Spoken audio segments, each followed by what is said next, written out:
আসসালামু আলাইকুম কাকা, কেমন আছেন? আলহামদুলিল্লাহ, আপনি ভালো আছেন? আলহামদুলিল্লাহ ভালো আছি। রমজানের স্পেশাল কিনে আসছেন? রমজানে স্পেশাল কিছু নতুন নতুন আইটেমের মাল আছে। আপনার এখানে ডিজাইন পাল্লা আছে, তারপর অর্ডারি কিছু মাল আছে, এসব মাল দেখামু। আচ্ছা, এটা কত কত আছে? এটা আছে হলো আপনার 78 ইঞ্চি 5 ফিট, আর হলো গভীরতা 22 ইঞ্চি। 22 ইঞ্চি। হ্যাঁ এটা তো 3 পাল্লার না? হ্যাঁ, 3 পাশে। এটা প্রাইস কত রাখছেন? এটা আপনার 18-20 কেজি সিট দেয়। এটা 18-20 কেজি সিট দেয় তৈরি করা আছে। এই সাইডে হলো হ্যাঙ্গার। এই পাশে হলো আপনার হ্যাঙ্গার সিন্ধুক আর আছে, হ্যাঙ্গার সিন্দুক আছে। হ্যাঁ, আর এই মাঝখানেটা? তারপরে আপনার মাঝখানে এখানে আছে,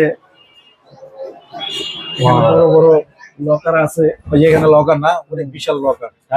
লকার এখানে উপর একটা লকার আছে। হ্যাঁ, আচ্ছা, নিচে দুইটা ডয়ার থাকবে না? নিচে 2টা ড্রয়ার আছে, তারপর 2টা খোপ আছে। ওকে, এটার প্রাইস কত রাখতেছেন? এটা হলো আপনার 65,000 টাকা। 65,000? 65,000, 18-20 কেজি সিট দেয়। 18-20 গেজ দিয়ে? হ্যাঁ, কেউ যদি আবার 20-22 করে এটা আবার রেট কমে। রেট কম আসবে। হ্যাঁ, ওকে দর্শক, তো যাদের এই রমজান মাসে এই আহ, আলমারিটা লাগবে, অবশ্যই স্ক্রিনে যে নাম্বার আছে এই নাম্বার আপনার যোগাযোগ করে নিতে পারেন, ইমো, হোয়াটসঅ্যাপ যে কোনো মাধ্যমে। তো আজকের মতো ভিডিওটা এই পর্যন্তই। ভালো থাকবেন সবাই, সুস্থ থাকবেন। আসসালামু আলাইকুম।